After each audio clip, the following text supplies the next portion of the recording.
Bonjour Jean-Luc, Bonjour Patrice. ça va bien? Super.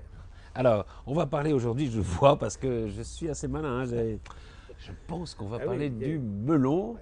Et là, j'ai appris qu'il y a une différence entre l'ange et le melon. C'est que l'ange n'a pas de sexe, alors que le melon... Un sexe. Eh voilà. Eh oui, le melon est sexué. Les spécialistes vont nous dire que bien entendu, la pollinisation des plantes fait que le melon mâle féconde le melon femelle.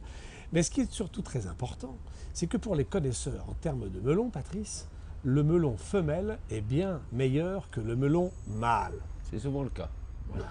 Alors, en fait, c'est au cul du melon. Ah bon? On va Ah oui, voir c'est pas... le mâle et la femelle. C'est pas ce petit bistouquette, non. Non, la ça, petite non, bistouquette non. là, Ça, c'est pas- elle va être... Femelle ou mâle, ils l'ont tous. Voilà, mais cette petite queue du melon ici va être déterminante dans le choix. Deux choses importantes. La première, plutôt choisir un melon femelle qu'un melon mâle. Cependant, la pleine saison du melon, Oui, c'est juin c'est bon quand même. à septembre. Voilà.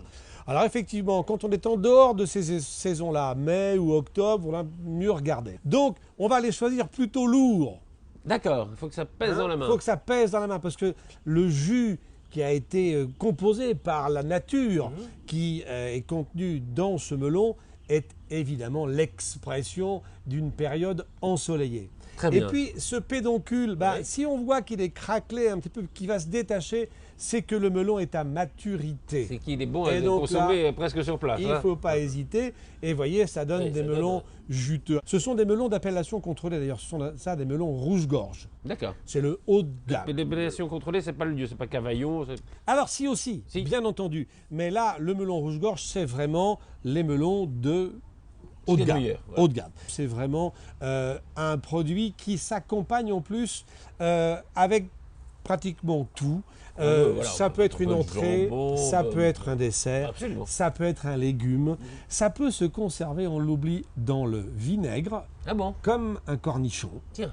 Oui, on l'oublie souvent, mais le c'est coupe très comme bon. ça et- Absolument. Et c'est un condiment, ça peut être un condiment. On n'imagine pas de le mettre dans le vinaigre. Eh bien, essayez. Eh bien, on peut. C'est très bon. C'est très bon. Et ça accompagne parfaitement les terrines, voire des salades, voyez, où on n'est pas obligé cornichon d'été, C'est on un va dire cornichon ça, d'été, voilà, absolument, Patrice. Vous n'avez pas dit, pardon, tout à l'heure, comment on reconnaissait le mâle de la femelle? Alors en fait, ici, cette petite partie est plus en surface sur la femelle que sur le mâle. Ça là. hein. Voilà, absolument. D'accord. D'accord. Ah, Donc là, il faut le reconnaître comme ça. Plus cet arrière du melon est important et plus on reconnaîtra le Le mâle, mâle de la femelle. Eh ben voilà, ouais, ça c'est un très très bon conseil.